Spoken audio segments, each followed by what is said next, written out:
bipai nyonso bozwami mpona kolanda Mag FM ongai LMK Mizegele nazali na esengo makasi ya koprezentele bino yango. Tofungola Mag FM mpona koyebisa bino ke loi ya prorogation ya état de siège votamaki kuna na Sénat elekaki ndenge nini bozwa ba détail.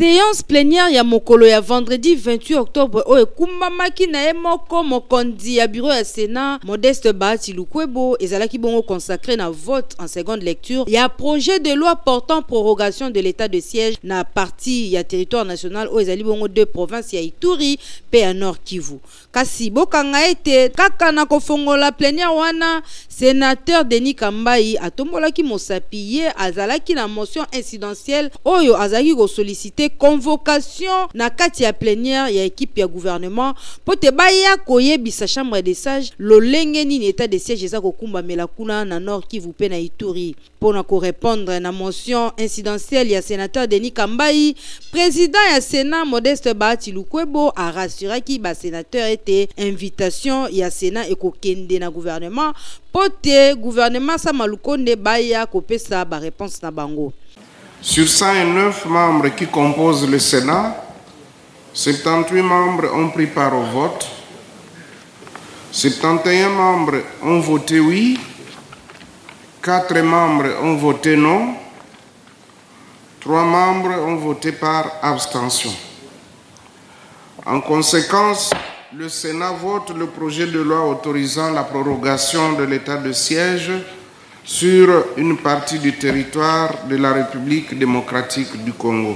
Je signale que ce texte de loi sera transmis à son Excellence, Monsieur le Président de la République, pour promulgation. Tala bokanga lisusu ete état de siège ezalaki instauré pour la paix durable pour ko permettre na armée esila ko éradiquer ba force ennemie o ezali na est ya mboka. Na yango état de siège wana atako ezali na mwa banungu boye ba ete table ronde e bengami lisusu na mois de novembre kaka pona ko tala ko tia maele na likambo ya état de siège wana. Ba sénateur na président ya bureau na bango Bahati Lukwebo balobi ba otika te ba ofongola misu. Sondage ya ba ministre ya gouvernement ya Sama Lukonde salemaki esengeli koyeba ke Gilbert Kabanda yende mutu azali na mutu na yango bozwa ba détail oyo.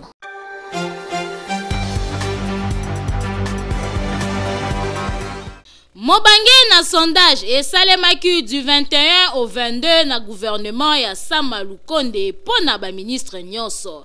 Et sengeli koyeba que Gilbert Kabanda oyo azali ministre ya défense yende mutu abimaki meilleur ministre na gouvernement ya Sama Lukonde avec 68%. Population congolaise ba sepelaki makasi comment na ministre ya défense Gilbert Kabanda kozala molongi. Selon bango azali le seul ministre oyo a respectaka maloba na ye tango a promettre population. Ndenge asalaki epai ya ba militaire a prometaka bango ke akobongisa salaire na bango po bazala malamu na mabota na bango. Décision wana akokisaka yango. Yango peuple bazali na esengo makasi po azala na mutu ya gouvernement ya Sama Lukonde. Esengeli koyeba ke kozala na mutu ya gouvernement ya Sama Lukonde ekobakisela ye ba contact ebele makasi pona coopération militaire entre Kinshasa na ba partenaires extérieurs locaux la France, Chine na Russie. Pona kotombola armée ya RDC ayeba ko affronter ba ennemi na ye lokola M23 oyo bazali soutenu na mboka ya Rwanda. Nzokande ba kosala ba démarche na ba entreprise na ba différentes chancelleries ya poste ya Kinshasa pe na ba instance internationale pona kolongola embargo oyo ba pesa République démocratique du Congo ya kosomba minduki na ba marché international. Nzokande ba démarche oyo e bandi déjà kobota bambuma na yango ya malamu. Boende ezalaka. Félicitations na ministre Gilbert Kabanda. Boyoki musala ebongaka nde boye.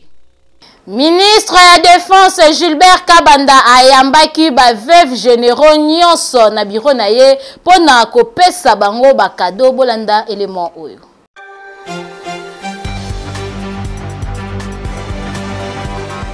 Ministre ya Défense Dr Gilbert Kabanda Kurenga azali moto ya motema boboto bondimela ngai tala avandi akanisi ba veuve ya ba généraux abengi bango apesaki bango ba don ya ba jeep esukaki wana te asololi na bango masolo ya kati na ba difficulté o bazali kokutana nango ayebisi bango baza motema kokita papoyo Dr Gilbert Kabanda azali moko ya ba membre gouvernement o bazali kotia vision ya chef de l'État sur le social na priorité tala akanisi ba mama oyo mibali na bango ba servaka armée congolaise yoka ba mama onde ba betimbela. Bon, merci autant que coordonnatrice et à ba mama vive des généraux toye ko remercier ministre na oyo asali pona ba mama vive bazui Jeep Fortuner bango quelques mamans bazui misusu bazui te mais ensemble comme tozana kati ya fondation biso nyonso toye ko remercier ministre na acte oyo asali ke lelo ba mama bazwa ba Jeep Fortuner.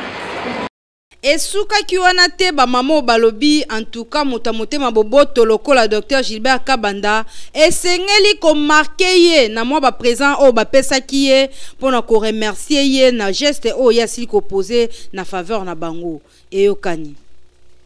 Tokende na Okatanga pona koyebisa bino ke misala ya kobongisa banzela ezali kosalema kitoko bozo ba détail.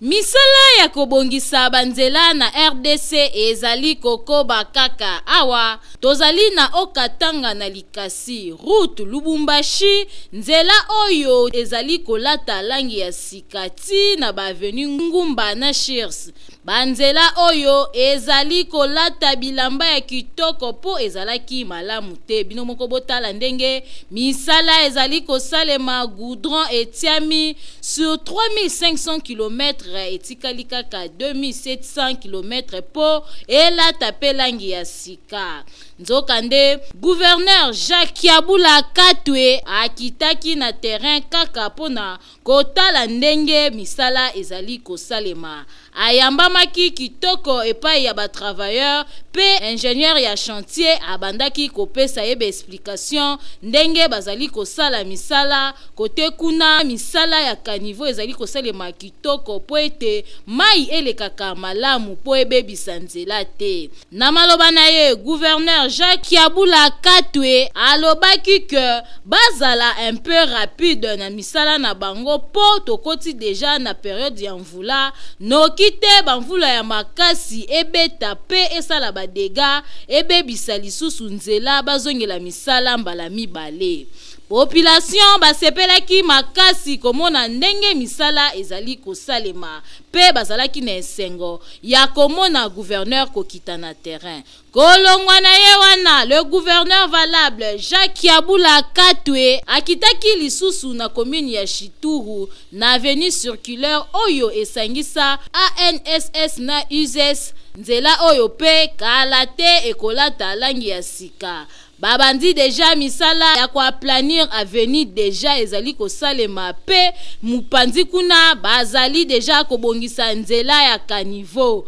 awa pe misala ezali kosalema kitoko makasi kaka ndenge bozali komona gouverneur azalaki na esengo makasi ya komona ndenge banzela minene oyo ezali kobongisama po population basirkile malamu pe ba commerce na bango oyo sungaka bango basala yango na ndenge elongo bani awa banzela ezali kosalema kitoko population azalaki na esengo ya makasi kasi alobi akosepela lisusu ti bakomona banzela oyo kosila totalement boende ezalaka tozonga na Kinshasa pona koyebisa bino ke baeta ya câble ya SNEL ezali lisusu malamu te ekomi kozika ndenge ezikaki lelo na commune ya Limete bolanda reportage.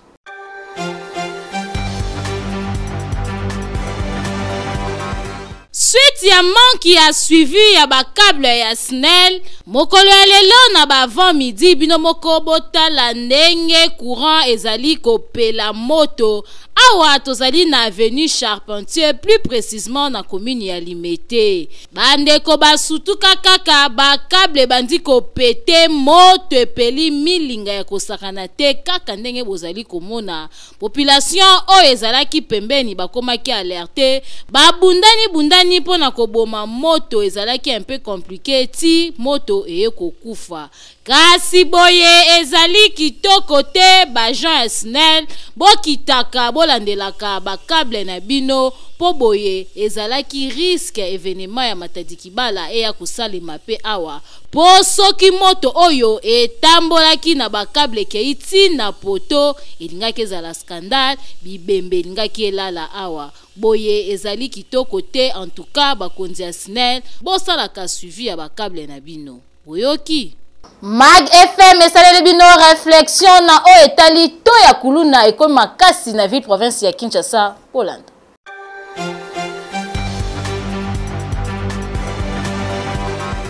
Phénomène kuluna na ville province ya Kinshasa ezomata makasi lokola to ya dollar.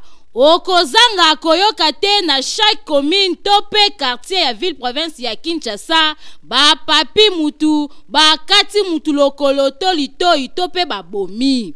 Kuluna ezoki pe nango lisusu RT kala babandaki koopere mingi na butu kasi lelo bakoma koopere ti na moi kaka ndenge bozali komona. Population azali konyokwa makasi po azali koyeba te atambola wapi tope bakoma kotambola na mapata po bazwala na kimia po na se awa pasi na pasi. Tomituni soki gouvernement provincial ya ville province ya Kinshasa bazali komona ndenge population ezali konyokwama na phénomène kuluna. Opération Likofi ekenda wapie oyo ezalaka kokanga ben civique nyonso na epoque wana kimia ekotaki po bakuluna bakomaki kobanga. Population bazali kosenga na Général Kasongo kozongisa patrouille pe ko renforcer ba élément na ba société na ba commune tope na ba quartier ya ville province ya Kinshasa po population bazwa kimia. Soki population ekomi na insécurité pe bakomi kokufa lokola banyama bakonzi boko dirige banani. Po mboka esengaka ezala na kimia population a se sentir à l'aise na mboka na ye awa peko kanya makasese etondi nango nanu te soki bokangi bango nyonso botiki bango kuna population akosepela makasi ekosala eloko. Bakuluna batombokaki makasi na komini ya Selemba Ubitumba ebundamaki na moi bolanda reportage oyo.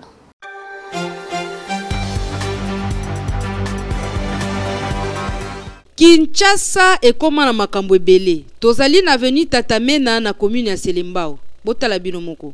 Ba jeune balangwe o babengaka ba civique bakuluna. Buzoba nde buzoba tala neti oyo. Apaloli machette. Mususu wana motute ya liboka azotuta pondu te kasalinga meka pote basala ba démonstration na bango. Mawe.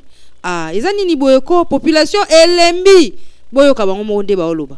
Bakuluna bazokotela biso na Tatamena. Bakuluna bazoya kobundisa biso na Tatamena. Tozovanda kimia te na Tatamena. Bazokende musika te basaka nzinga na biso awa. Tozobengana, tozoloba, tozosala, surtout mikolo toza mal à l'aise. Tozopena mal à l'aise penza. Bazobunda na misu na biso moko, tima machette na bango na misu na biso moko. Siko biso ba mama tozangi kimia. Nga awa nde basimba kate po bayebi kake oyo azako lana sakana bana ya kuluna te. Me bango moko na kimpese. Soki babundi bayebike mwana bazali kimpese azakuluna wande bazwaka biloko na bango bako siko bakutu bazoteka te. Bongo na butukutu awa ezalaka mame batu balembi balobi bakoma kosundola na biloko na bango ya koteka po soki yindi butu wana boyoka bino mama ndenga peselion bakonza mboka batela biso makambo oyo baya kosala bouclage koto bakanga. Bana ya Selemba na avenue Tatamena bazosenga vraiment intervention ya la police. Pambate pasi moyeba bima lisusu ezali te. Police boyoka te ya bino yango. Elelwe yo mutu ozali na maladi oyo ezali kotungisa yo tamboli na bopito ozi solution te kimambangu na centre hospitalier Dominique Lecoeur okozwa soin ya kitoko pe okobika.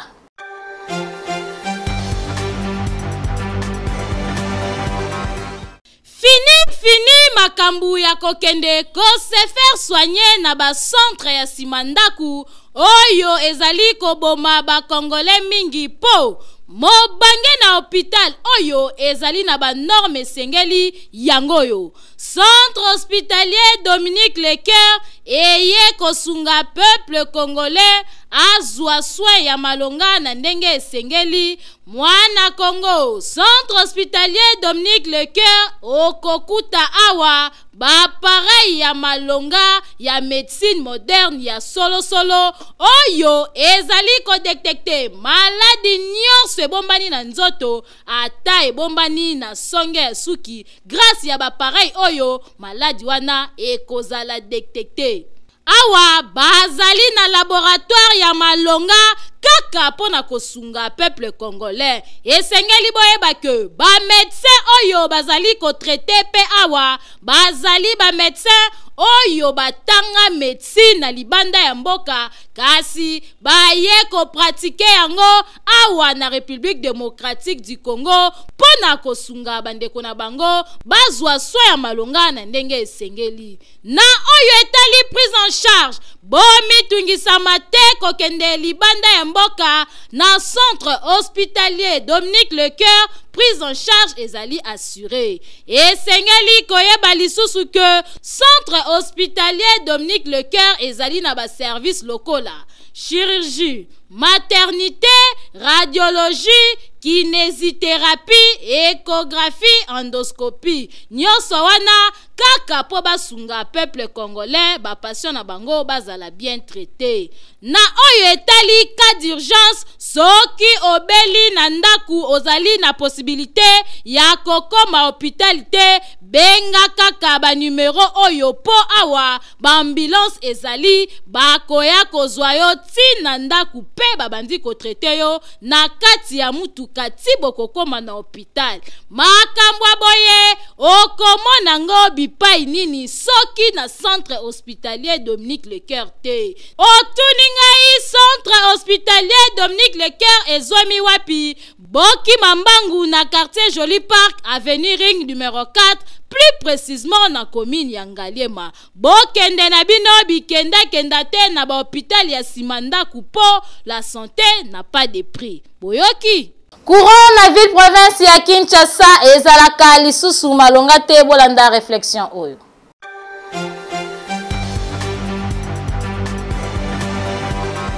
Tozali na engomba mokonzi Kinshasa oyo bana Kinshasa bamesana kobenga kin label. Kasi kin yango ezalaka label soki mwinda ekopela oyo tobengi courant to pe électricité.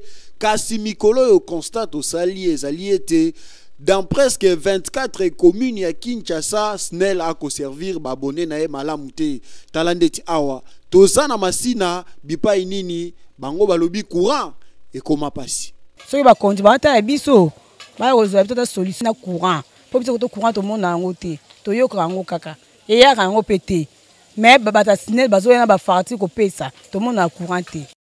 Tokiteki pe na kanluka bisika nini bana mboka o bazwami na Ngaliema batalisaki biso pe pasi na bango na we etali bongo pasi na bango na we etali lotiliki makambo nyonso pasi courant pe ezate 20h mutazolala est-ce que mutazolala ba 19h 20h Mag FM ekitaki bongo na département de distribution de Kinshasa na direction régionale Kinshasa Sud o ezwami na limité 12e rue bisikani tokene kokutana na ba responsable la secteur ba ebisa biso exactement qu'est-ce qui ne va pas pour courant et comme femme de nuit pour na mibali pe homme de nuit pour na basi c'est-à-dire ekendara 5h topé 6h yango ezonga kaka minuit topé 1h ndeboye topé simbela na bakonzi baye bana kotala secteur o électricité pour mboka morote ezala émergent na kati ya molili. tokomi na suka ya Mag FM soki bosepelaki na édition ya mokolo ya lelo bopesa merci na équipe ya rédaction pe équipe technique oyo basalaki musala kitoko po bolanda biso na bandaku na bino. Topesa bambote na Mr. Neftali mobali ya taille S elongo na Madame Divamicine bango balala kate soki batali Mag FM tepo musala ezali kosalema awa kitoko makasi. Toloba lisusu nini eloba nango Maître Malouwa Billy Cléophas. Nul n'a le droit d'être heureux seul sur la terre. Buyoki ngalabino tokutani mikolo ezali koya te